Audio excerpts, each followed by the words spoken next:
What is up, ladies and gentlemen? It's your boy Just Be Wise, and today we're gonna try to make your life a little bit better in Premiere Pro. Let's get it.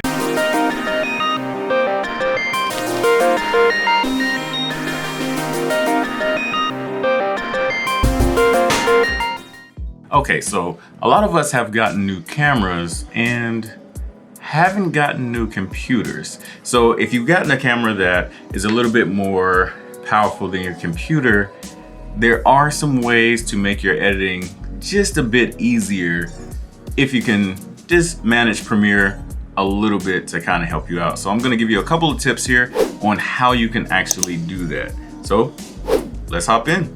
Okay, so I have a project open right now in Premiere. The project itself doesn't really matter for the most part, but I need to pull up a project so you guys can get an idea of what I'm talking about. So first thing first, let's see what we can do inside of Premiere really quickly. One of the first things I would say, if you have some pretty heavy footage, one, if you have a newer camera, a lot of times you should be able to record your footage as well as record what's called a proxy. So a proxy is another instance of the footage that you're recording, but it's a lower resolution version, or it should be an easier version for Premiere to be able to deal with while you're editing. So once you have that, now I will show you here on the A7 III how to do it in camera, but you also should be able to do this on a lot of newer cameras now. They should be able to record a proxy alongside of your original footage. So here I'm showing you how to do it in the A7 III because that's what I have. But let's say you don't have access to do it in camera. Guess what? Doesn't even matter. There's a way to do it in Premiere as well. So we're gonna start off doing that right now. So let's go over to our footage. So let's say I wanna use any of these 4 clips right here, and I wanna make these into proxies. I'm gonna highlight these clips, go ahead, and right here it says proxy. So now if you already have proxies, you can attach those proxies here. But if you don't have proxies, you can just create proxies here. Go ahead and click create proxy. It's gonna ask you, how would you like to do this? What format? H.264 is fine. And just for the sake of things, I would advise, if your computer is really struggling, do low resolution proxy, makes it so much easier. And then here I think is important to do next to original footage, like your original media, because it make it easier for you to find. So then you just go ahead and click OK. It should pull up Media Encoder as it's doing now, and it's going to now render a smaller version of that same file. Now here's the other thing.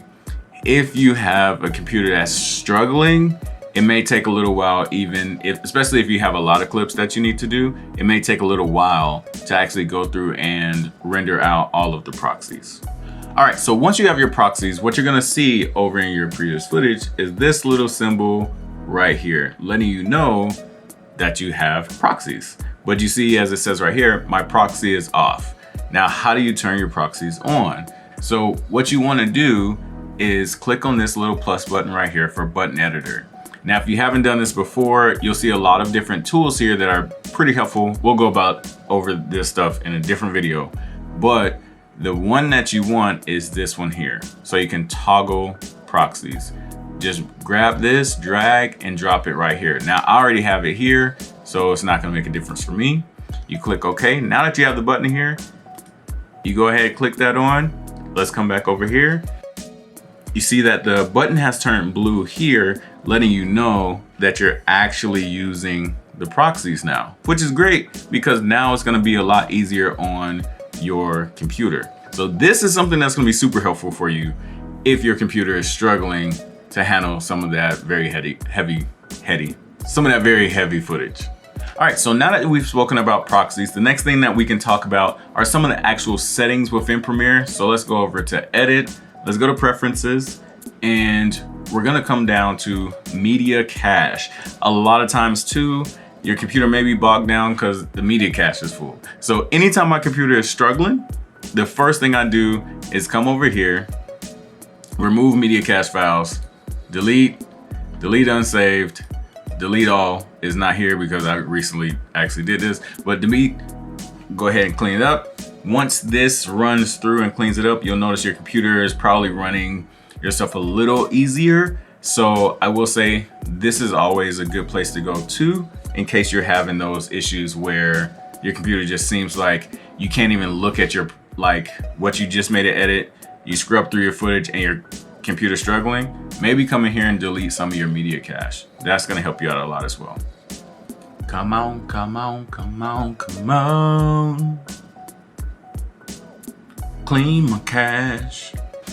All right, so up next is actually still in the same area that we were in just now with the media cache, but now we're just gonna go one step below and come to memory. Now, depending on how much RAM you have in your computer, we'll see how well your computer is gonna run trying to do a bunch of different things. So if you have a good amount of RAM, or even if you don't, you wanna make sure that when you're doing different projects or whatever, the first thing you wanna do is make sure that you're allocating as much RAM as possible for the different programs that you're running.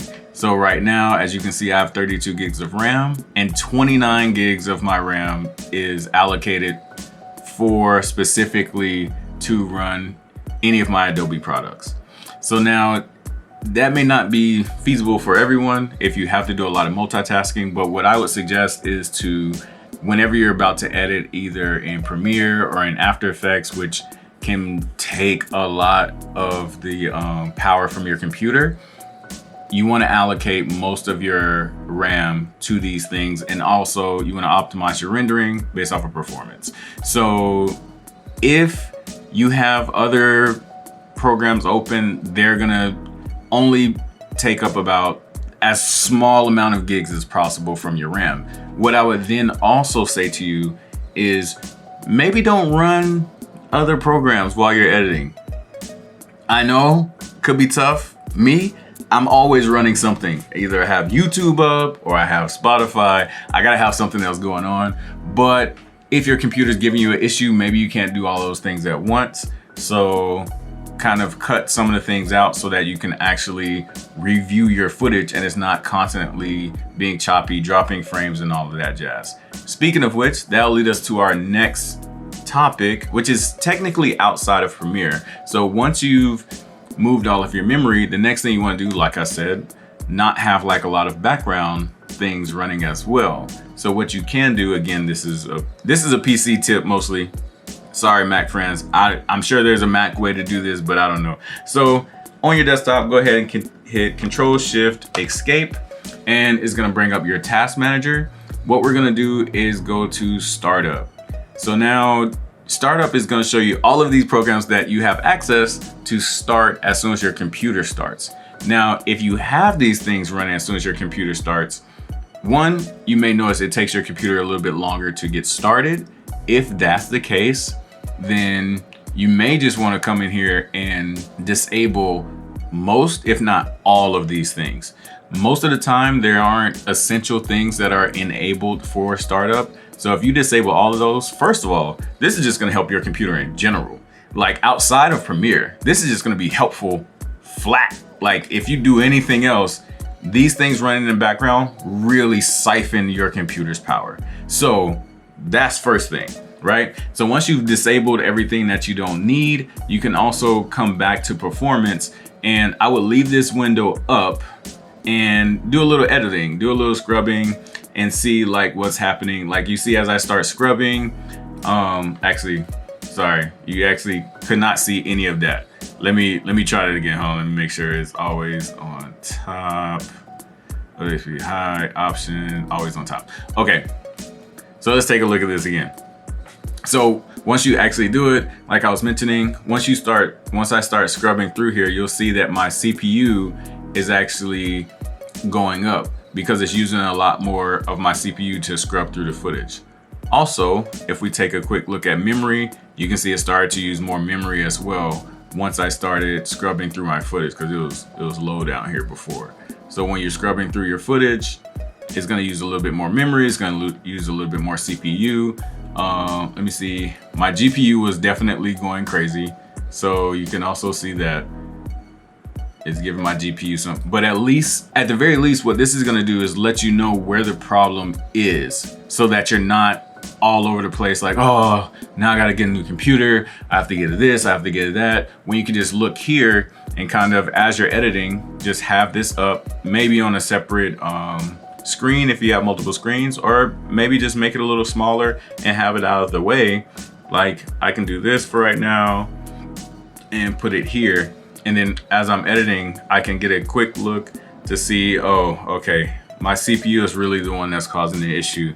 I'm probably gonna need to upgrade my computer in that respect. Or my GPU is the one that's causing the issue. Or my memory is pretty much full, so I need more RAM. So these things will help you to kind of figure out what you need to do, opposed to just saying, well, time for a new computer. You buy a new computer with the same specs and think just because it's new, it's gonna help you. And then you're still in the same situation. So this will be a thing that's better for you for your computer as a whole. So let's go to the last thing, number 5. All right, so number 5 is also not directly in Premiere, but it is in Adobe. What we're gonna do is go ahead and hop into Adobe Creative Cloud. Now, what I'm gonna suggest here is something that I'm going to suggest if you need it, but just be cautious. Oh man, this is so annoying. So you need to keep your stuff up to date. So a lot of times there'll be bug fixes and optimization and stuff like that that'll be done in these updates. So it's best to always have your things up to date. And I say that, meaning always do it. However, there's a caveat here. The first caveat is gonna be if you're in the middle of a project, whatever the project is, if you're in the middle of editing it, do not update until you're done with that project.